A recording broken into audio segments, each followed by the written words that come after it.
There once was a Brahmin's son named Siddhartha, who grew up in a quiet village with his best friend Govinda. Siddhartha was considered smart, well-respected, and handsome among his peers. Govinda looked up to him for these qualities and knew that one day Siddhartha would be more than just a Brahmin. Siddhartha is not happy, though. He carries on with the ritual sacrifices and other traditions, but he wants to find peace within himself. One day, the Samanas pass through his village, and Siddhartha tells Govinda that he will join them. Siddhartha then goes to his father to seek permission, but he objects. So Siddhartha stands, arms folded, for many hours until his father gives in to his request. The next morning, Siddhartha and Govinda leave their village behind. When Siddhartha and Govinda join the Samanas, they begin practicing tremendous self-denial and meditation. But soon Siddhartha wonders if they are really progressing or just going in circles. After being with the Samanas for 3 years, the two young men hear a rumor of a man named Gautama, who had supposedly reached nirvana. Govinda tells Siddhartha that he wishes to meet this man. Siddhartha reluctantly agrees to join him. Siddhartha informs the eldest Samana of their path, and the Samana scolds him for it. Siddhartha then gets his blessing by hypnotizing him. Siddhartha and Govinda thank him and depart. Siddhartha and Govinda travel to Jetavana, where the illustrious one dwells, and after resting for the night, recognize Gautama instantly among all the other monks. In the evening, Siddhartha and Govinda hear the illustrious one preach about the origin of suffering and the way to release it. At the end of the day, many pilgrims, including Govinda, request the illustrious one to accept them as his disciples, and he blesses them all. Govinda is surprised that Siddhartha does not choose to follow Gautama so early the next morning.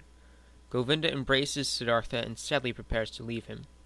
Siddhartha wishes his friend well and then roams through the grove in thought, where he meets Gautama. Siddhartha tells Gautama his own belief about salvation. He feels that nobody finds nirvana by being taught, for it has to be learned through first-hand experience. Siddhartha also says that he will find enlightenment without the use of teachers, to which Gautama asks if his followers should leave him. Siddhartha says he can't say for other people. The illustrious one leaves, and Siddhartha says he will always remember him. As Siddhartha leaves the grove, he feels that he knows less about himself than anything else in the world. He thinks more about the idea of discovering himself, and decides that he will no longer devote his thoughts to Atman and the sorrows of the world, and he will become his own pupil. Siddhartha looks around himself and finds the world has changed. It seems more beautiful and mysterious. With this realization, Siddhartha feels that he is born again. He is ready to begin life afresh. Later that night, Siddhartha sleeps in a ferryman's hut, and in the morning the ferryman takes Siddhartha across the river. Soon Siddhartha travels to a town where he sees a beautiful woman being carried on an ornamented chair and watches her procession. Siddhartha later finds out she is the well-known courtesan Kamala. The next time Siddhartha sees her, he introduces himself and asks to be a pupil of hers, for he knows nothing of which she is a mistress. She rejects him and says that he is not rich enough, but says to come back.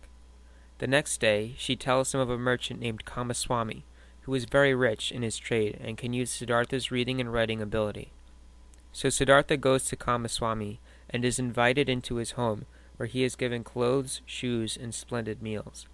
Siddhartha begins to learn the business of being a merchant and does his best at it, but it does not stir his heart. At times, Siddhartha hears a voice within him that he can hardly hear, and it tells him that business dealings are all a game. Siddhartha brings Kamala many gifts with the money he makes, and in exchange she teaches him the art of love. At first, Siddhartha has disdain for the emotions Kamaswami shows toward losing money, but eventually he gets caught in the world of pleasure and his face assumes the expressions of discontent, displeasure, and lovelessness.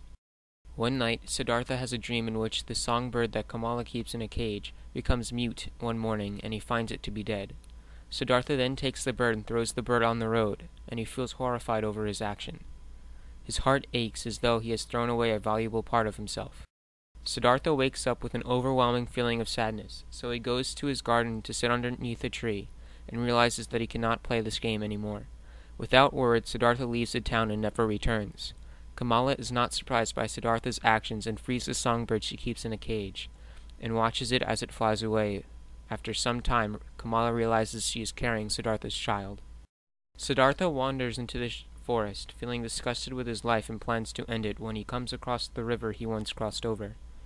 Then, from a remote corner of his soul, Siddhartha hears a sound, the sound of the holy Om. When it reaches his ears, his slumbering soul suddenly awakes. Siddhartha falls into a deep sleep, and when he awakes, he feels born anew. Siddhartha raises himself and sees a monk. He realizes it is Govinda, but Govinda does not realize it is Siddhartha until Siddhartha calls him by name. At that point, he asks Siddhartha, "What are you now?" Since Siddhartha is no longer a Brahmin, Samana, or a rich man, Siddhartha says he does not know. Govinda bows and goes back on his way. Siddhartha goes to the river and looks deep into it. He remembers the ferryman that took him across it years ago and goes to seek him out. The ferryman recognizes Siddhartha as the Samana who had slept in his hut and introduces himself as Vasudeva. They talk about their pasts and their beliefs, and Vasudeva says he has learned plenty from the river, and asks Siddhartha if he would stay with him beside the river, to which he accepts. Siddhartha and Vasudeva become good friends, working together in the rice fields, picking fruit, and working the ferry. One day, a group of monks travel by to see the dying Gautama, and with them is Kamala and her son, who have given away their belongings and property to Gautama. When they lay down to rest, Kamala is bitten by a snake. Although the wound is washed, the poison has already taken place, and Kamala slips in and out of consciousness. Siddhartha finds Kamala, and she is happy to see him and feels that he has attained peace. She says that she was going to see Gautama to find peace, but instead she finds Siddhartha. Kamala soon dies, and her funeral is held where Vasudeva's wife's funeral was. Siddhartha's son is frightened and shocked to see the funeral. His behavior troubles Siddhartha and Vasudeva, but Siddhartha still feels that he is richer for having a son. Vasudeva tells Siddhartha that he should punish his son, but he ignores the advice. One day, when Siddhartha tells him to go and collect twigs, he rudely tells him to go and collect them himself, for he is not a servant. The next morning the child disappears, and a basket containing copper and silver coins in the ferry boat also disappear. Siddhartha goes to look for the boy but fails, and Vasudeva finds Siddhartha meditating over this. They return back to the hut with the ferry. Because of the depth of love Siddhartha had for his son, the pain does not go away. One day, Siddhartha rows across the river to go to town to seek his son. As he crosses the river, its voice appears to be laughing at Siddhartha. He bends down to the river to hear it better, and sees his own reflection. He sees his face resembles that of his father, and it reminds Siddhartha of when he ran away from his own father. Siddhartha then listens more intensely to the river. He hears familiar voices. When he hears the whole in unity, the great song of 1,000 voices consists of one word, Om. Siddhartha is in harmony with the stream of life. Full of sympathy and compassion, he surrenders himself and becomes one with all things. Siddhartha returns to Vasudeva, and he recognizes the expression on Siddhartha's face, saying that he has waited long for this moment. Vasudeva tells Siddhartha that he is going into the woods. Siddhartha watches his friend walk away with great joy. He sees that Vasudeva is full of peace, for his body is filled with light. Govinda, who is spending the night at the garden donated by Kamala, hears of a ferryman who is considered a sage by many. He finds this ferryman, and they begin to talk. Govinda does not realize that it is Siddhartha he is talking to until Siddhartha addresses Govinda by name.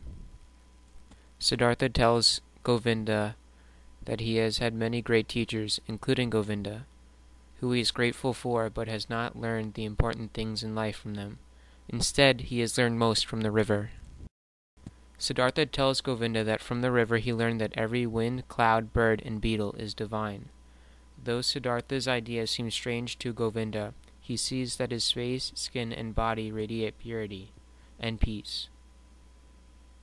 Govinda has not seen such serenity since the death of the illustrious one. Govinda asks Siddhartha to tell him something that he can understand that will help him be reborn.